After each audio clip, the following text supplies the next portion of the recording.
we go. Okay. Good morning, everyone. This is October the 20th here at our Multimedia SIG, and we have a nice crowd today. And we have, it's probably going to be a short one here because we have one video to show, but we will go through that and give Paul some feedback on his video. So, Paul, do you want to tell us about your video? Well, I showed video in here, I think, last year. It's called Characters. A bunch of people I know that are kind of interested in their opinions about various things. So I took a lot of the same ones, same people, and asked them about the Second Amendment. So I got two different points of view, for and against. And some of them were true, really. Did you ever listen to John C. Scott on radio? Yes, Well, he died. for years. Oh, he did die. He I died didn't know that. at age 80, but he's in this. And he's a star. But anyway, it's just a bunch of opinions. At the end, you'll see some people that don't know what they're doing with guns. You'll see what I mean. So go ahead. All right. Ready, set, go, man, go. I got a gal that I love, so I'm ready. Ready, ready, ready, I'm ready. Ready, ready, ready, I'm ready.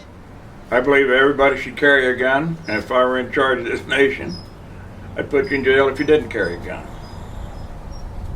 That's what I've got to say about the Second Amendment.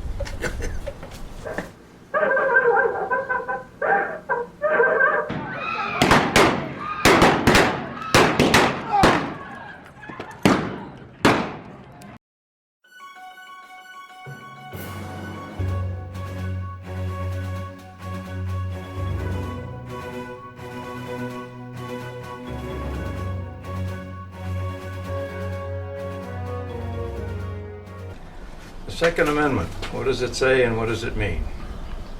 Well, it mentions a militia, and during the times when it was actually evolved and created, the militia was a very local security organization. From that standpoint, I think it has still a meaning today. It's to protect. The Second Amendment was an outgrowth of Old English law, and essentially the purpose was to authorize, if you will, the creation of militias, which were small. We would probably try to equate it with an army. We had no standing army in those days.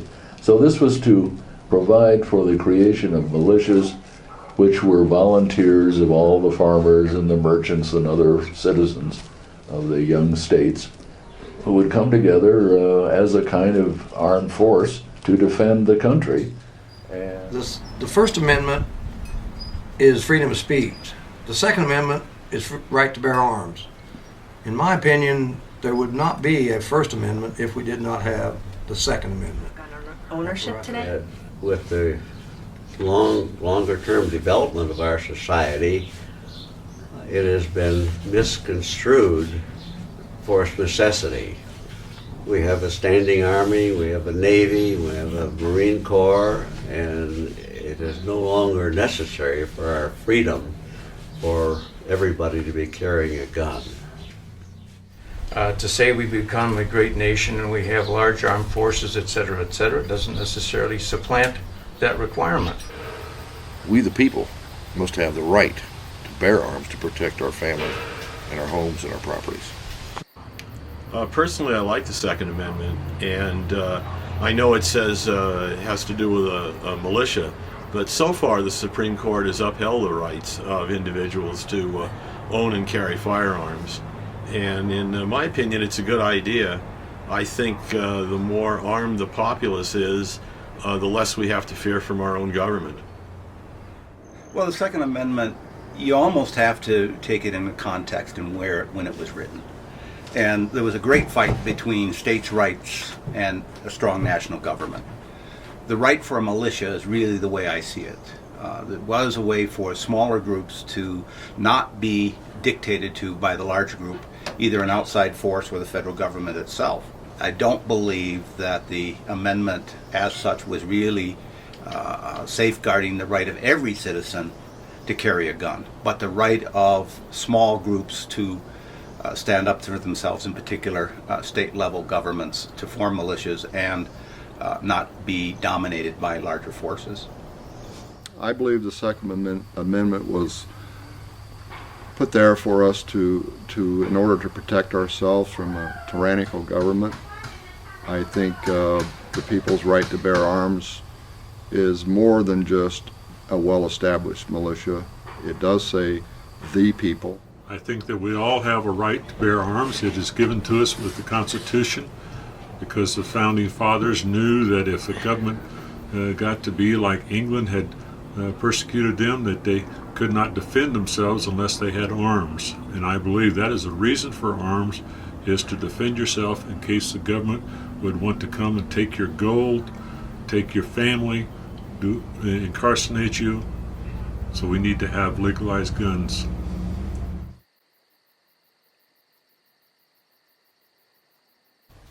Seems like back in my younger days, 50 years ago or whatever, or longer, why people might have a pistol in the house. They might have a .22 rifle or possibly a hunting rifle for protection. And now, why I see all of these highly automatic weapons, Uzis, submachine guns, and everything. And I don't think they should be allowed to be sold to individuals at all. They ought to be kept in the military, the National Guard, and such as that.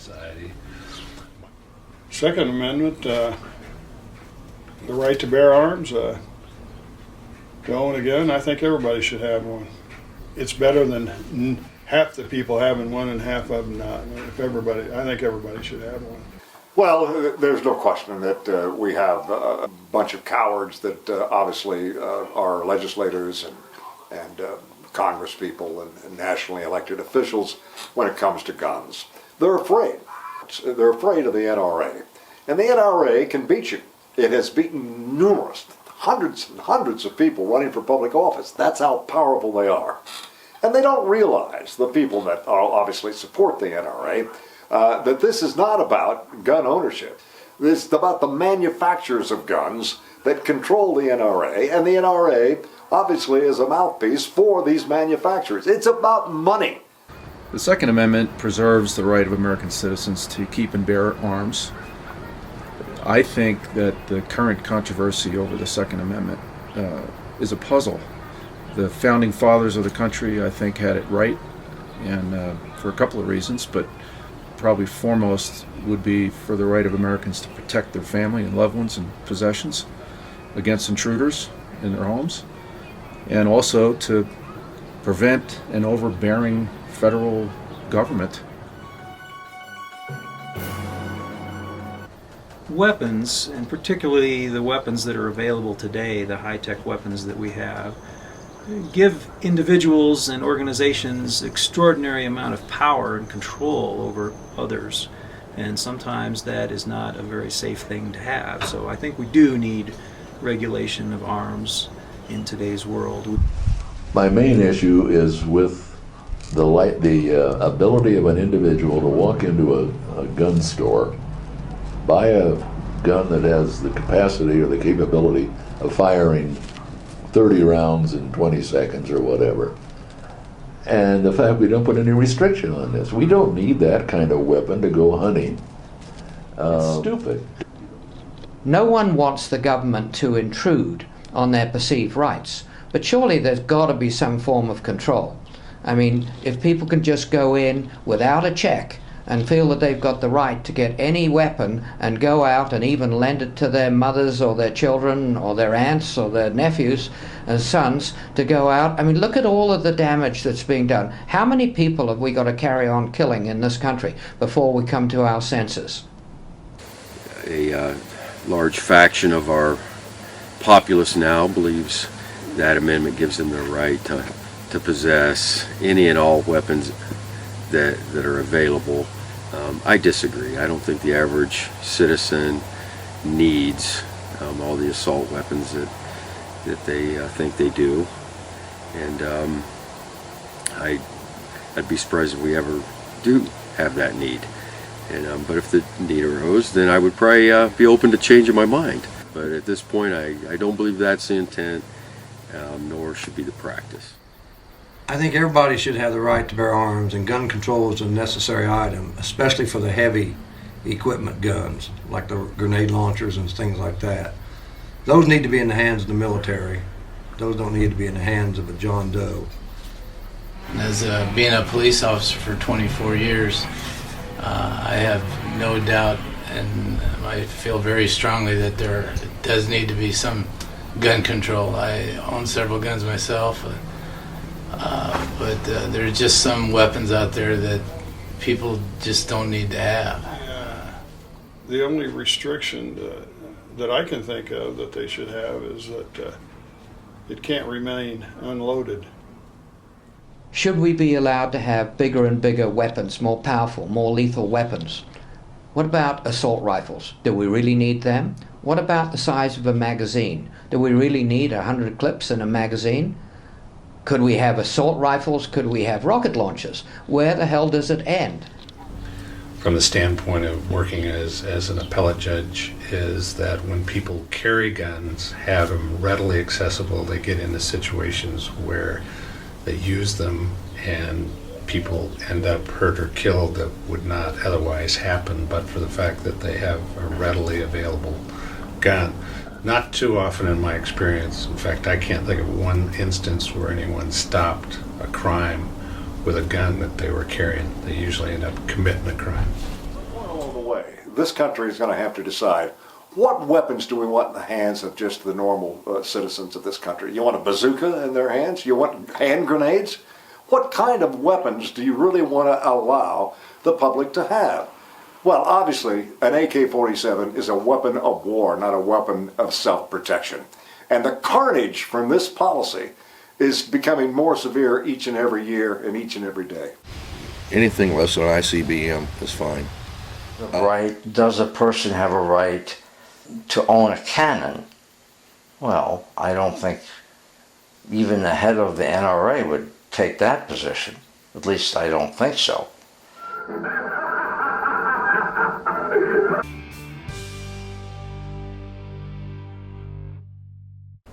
Shoot them. Shoot them again. And shoot them again.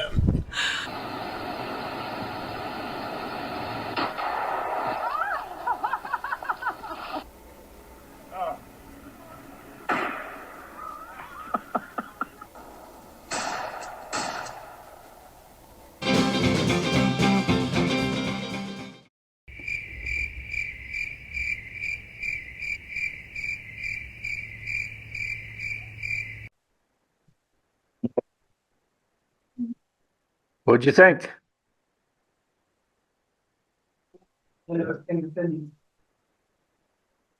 Now, which one were the crazy ones? I'll keep that to myself.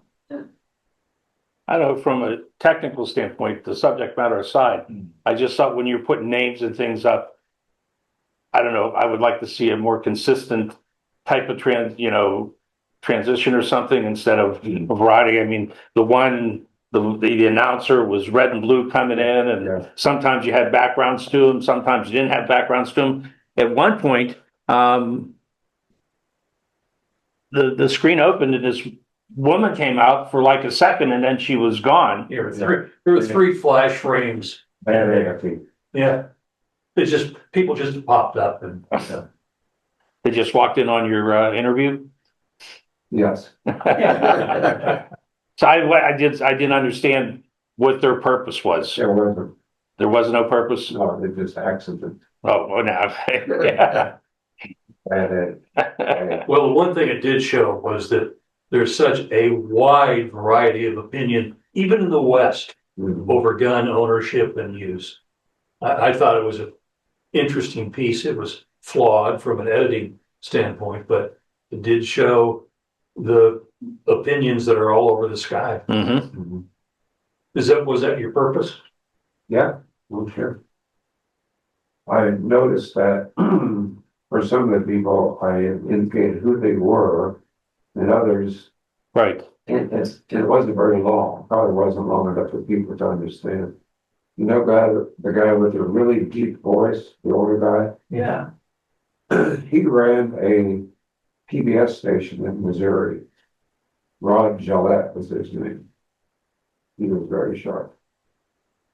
But I didn't have his name on there. I noticed. Yeah, there, he didn't have super. You're right, yeah. Didn't have what? I'm sorry, the name. That's a super. Yeah. How come you didn't interview him? Pardon? How come you didn't interview him? Women don't know anything. They don't have opinions. Anyway, no, I did interview some. There was no reason I kept them out.